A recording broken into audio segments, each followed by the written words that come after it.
Hey guys, welcome to Travel Fields. Today we're going to talk about lighting. We're going to talk about how to use one light in 5 different ways. Let's do it.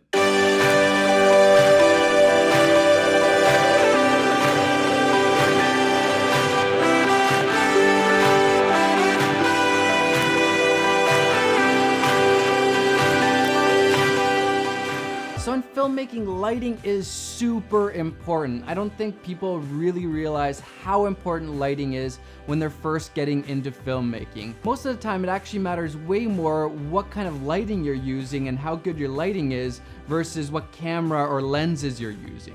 You can have the most expensive camera out there, an Arri Alexa or something like that, but if your lighting sucks, then your footage is really not gonna look good at all. And it goes the other way too. Let's say you just have a Canon 80D, but you have really good lighting, you can still get some really good footage out of it with good lighting. But lighting is also one of the hardest things in filmmaking, I think. It's just really hard when you're starting out because you can't see light in the way that you should be able to see it to really work with it. You just don't understand light right away. But with practice and some different techniques and help from other people, you can definitely get some really good lighting for your videos.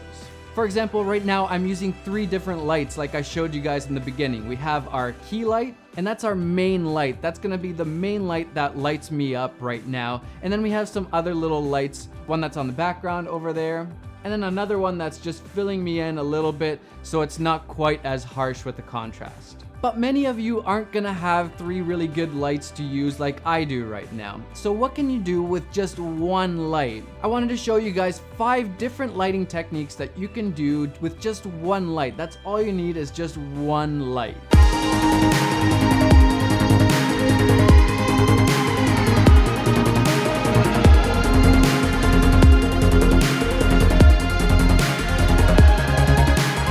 I ended up going to my friend Jay Perry's studio. He has this amazing space, and this guy's just awesome. He's a photographer, does some video stuff, he runs a non-profit organization, super creative, one of the most creative people that I know. Some of the stuff he comes up with, I don't understand it. Where does he come up with this stuff? And he's just really talented. He also just started a YouTube channel. You can check it out down below. He does photography tutorials and just talks about his journey as a photography and about life and all sorts of stuff.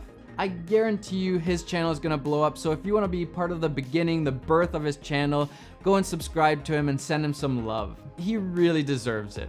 For this demo, I was using the Aputure 120D light, and this, I think it is my favorite light right now. I use it all the time. For example, right now, it is my key light.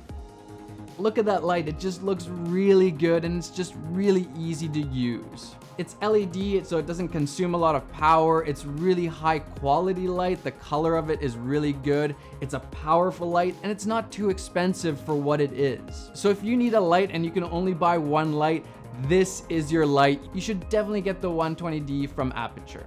So first tip before we get into it, you need to be using diffusers. So the 120D right off the bat is a pretty harsh source. It's not soft and it's not super flattering, but this is done on purpose so that then you can shape the light. So in this video, I'm gonna be using the light dome accessory. It's just a softbox that fits right onto the LED light. It's super handy, really easy to use. I love this setup. So now once you have the softbox on there, instead of the light being this small source, it's this huge source that almost looks like a window. It just looks like really natural, soft light. I'll be talking about diffusers in the next lighting video. Cheap, DIY, really easy to use diffusers for your lights, no matter what light you're using. All right, so let's get into the different lighting setups. Number 1, we just have a straight on flat light. And this is what a lot of people do. And it's the worst kind of lighting in my opinion. It's just super boring, super flat. Nothing really is going on. It's not interesting in any way. There's no shape to it, there's no contrast, there's no shadows on the face. It's just boring, flat lighting. And this honestly is the biggest mistake a lot of people make with lighting, is that they just put it straight at their face and it ends up being really boring. It just doesn't look natural, doesn't look good.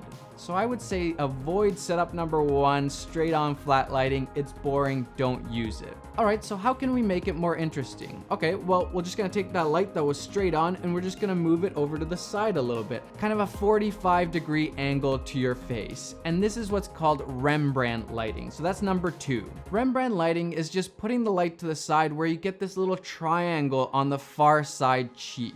So that's what I'm doing in this video and all my YouTube videos. I have the light kind of 45 degrees and it's just lighting this side of my face really nicely and then just making this nice little triangle here, and then I have some shadow on the other side. So there's just a lot going on. It makes the face look much more interesting. And when you're using a big soft source like this, you still get really nice flattering light, so it's not too moody or not too contrasty. It's really flattering at the same time. If I only had to do one type of lighting setup, this would be it. This is the lighting setup that I go with 90% of the time. It just works really well.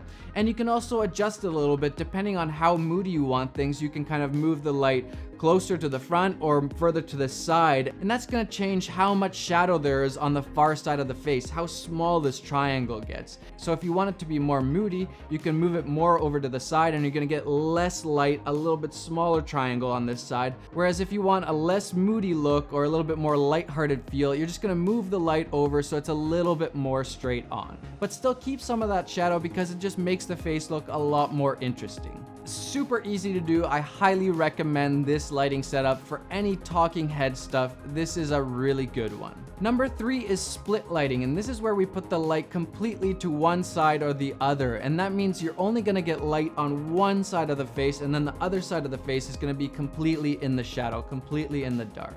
And now this is a really moody look, so it's not gonna work for everything. For example, I wouldn't light my YouTube videos like that, but it works really well for, say, music videos or narrative stuff where you're trying to create this mood, this really dark look, this kind of light versus dark, good versus evil. It just makes it really interesting, and it kind of makes the face look a little bit menacing in a way. So this is another great way that you can use just one light to get really cool, interesting lighting in your videos. Number 4 is top-down lighting. So we're gonna stick the light exactly above, right above the character, and this light is just gonna come straight down. And I really like this look. It's a really interesting, really cool look. Again, it's pretty moody, so it's not gonna work for everything, but I really like this look. It is a little bit harder to get this kind of lighting because you need a big boom arm or something to put the light on top, but with some creativity or just the right stand, you can definitely make this happen. It's really easy. So this could be a really cool way of lighting. For example, if you need to move in all directions and you don't want to see light stand, you could hang the light off the roof, and that way you can move in any direction and you're never going to see the light, but you're going to get this really nice looking light on your subject. So again, this works really well for things like music videos and narrative stuff. Not so good, again, for YouTube filmmaking because it's a little bit moody, I think. But it's a really cool look, one of my favorites by far. And then number 5, we have butterfly lighting. And all this is taking that top-down light and we're moving it a little bit forwards or away from the subject.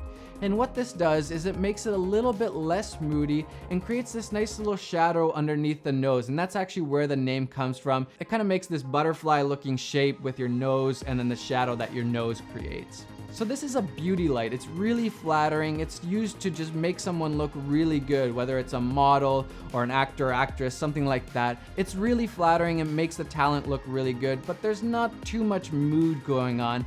And I tend to like moody lighting. I just think it's a lot more interesting, so I don't actually use butterfly lighting very often at all. But you might have totally different needs, so if you have a lot of fashion shoots or you're trying to do makeup stuff, maybe this is the way to go. Get some really nice beauty light for yourself. So there we go, 5 different ways to light with just one light. We have the flat lighting straight on, we have Rembrandt, we have split lighting, we have top down, and we have butterfly. They're all really great looks except for number 1, flat lighting. Do not use that one so much. But all the rest of them are really cool looks that work for different situations. So think about what kind of mood you're trying to portray, what kind of feelings do you want the audience to have, and then use the lighting technique that kind of brings those emotions out. So if I want really dark, moody lighting, I'm gonna either do split lighting from the side or top-down lighting, make it really moody. Or if I just want really nice, flattering light, I'm probably gonna do a nice Rembrandt style lighting like I I am right now. It just works really well. Alright guys, that's it for this one. I want to do a lot more lighting tutorials because I think there's just so much going on and so much to learn, and it's really hard to find resources on lighting, I find, and you might not have all the lights to kind of play around with and use trial and error to figure out what's going on. So it really helps to have somebody else tell you some techniques and show you some different ways of lighting. Alright guys, if you haven't seen, the back to school sale is still going on. The LUTs, the presets, they're all on sale. All the courses are on sale. That's only going to be going on for the next week or so. So if you've been checking any of those out, make sure to grab them before the sale ends. Hit that like button, subscribe to the channel. I hope you guys are all having a good time back at school. Guys, enjoy the filmmaking process and go get some of those travel feels.